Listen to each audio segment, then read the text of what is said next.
Well, Sabbath greetings to everyone. I hope you've had a wonderful, wonderful week, and I hope you were able somehow to take advantage of this beautiful weather, this unseasonably warm weather we've been having.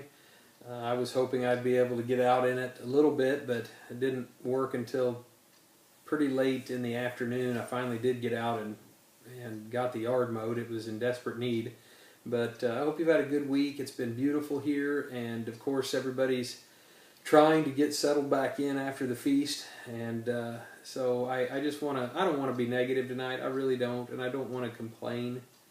I really don't. But I've been coordinator of a feast site enough times to figure out sort of a routine after the feast, after coordinating for the feast, and you know, it never ceases to amaze me. I have some trouble sometimes understanding what motivates a person to be so negative. I don't get it, especially we as Christians. It just seems non-congruent. And so part of my routine after coming back home from the feast, because I want to bask in the wonder of the feast and everything that is for us and how positive that experience is, I don't even dare start going through the surveys until I've had at least several days to just enjoy the fact that I've been feasting and enjoy, going back through the messages and doing that sort of thing, because I know I hate to be cynical, brethren, I do, but it just never fails, and it's not all of them, but there's always some. And frankly, there are too many. I mean, I'm not talking half or anything like that, but there's always, let's put it that way, quite a few that are really disappointing. They're so disappointing. I just want, maybe we could all reflect on that this Sabbath. Can I just recommend that? All of us, and I don't mean to be condescending, but can we all just reflect on the nature of our attitude when it comes to certain things? The surveys are meant to get feedback. We want feedback. Yes, we love the positive feedback, but we like constructive criticism. Those types of things are fine. But they're just too often where you run into some and you just think, were you at the same feast? Were you even at the same feast? Because they're just so negative. And it's, I have to, I'm just going to title the Sabbath greetings tonight, Philippians 2:14. Philippians 2:14 is such a simple but powerful verse. Do all things without complaining and disputing. So that means that when you're given an opportunity to do a survey, do you complain? Or do you give constructive criticism? Or are you just cranky and not very positive? Sadly, and I'm not accusing anyone, sometimes I may have a clue of who's turning in the survey, but sometimes I don't. But a lot of times, sadly, these are from people who mark on their survey that they've attended 40 or 45 feasts, These are not people that are new. These are people that have been around a long time. How disappointing. It's so disappointing.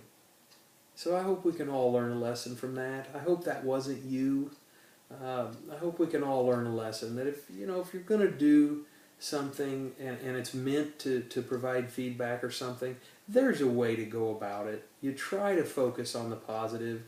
You try to, yes, certainly give constructive criticism, things that I want to know what we can do better next year. And I've learned some wonderful things from a lot of the surveys, things that we can do better, and I'm going to implement those things. And I always try to do that. There's a reason we get these surveys, and we do that and go through that process.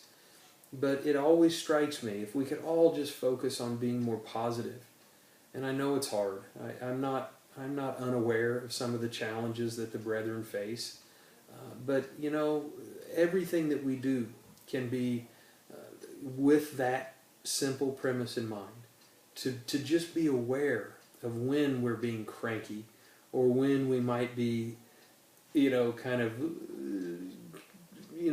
edging towards that complaining type situation, and then just don't do it. That's what we're all really trying to learn to do, is to mature to that place where we can put away childish things and not complain like little children, but to actually do things like adults and those that have God's Spirit. So we'll pray for one another. We'll pray for all of those that filled out those surveys in that way. I want them to be happy. I really do. And sometimes you get a sense that, sometimes those people, you just feel that they're not very happy.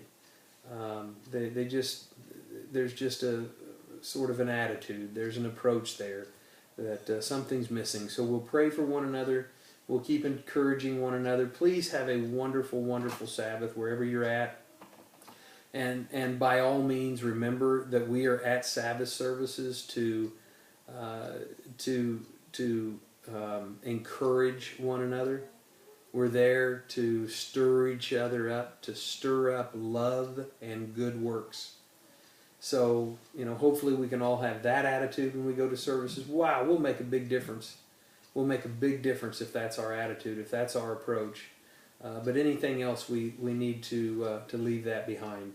And be at services understanding it's a feast day. We're not done feasting. We get an opportunity to do it every week on the Sabbath. So that's the kind of attitude we should have, focused on doing things the kingdom way, not complaining, not disputing, not being cranky, but being there to love each other and stir each other up to love and good works.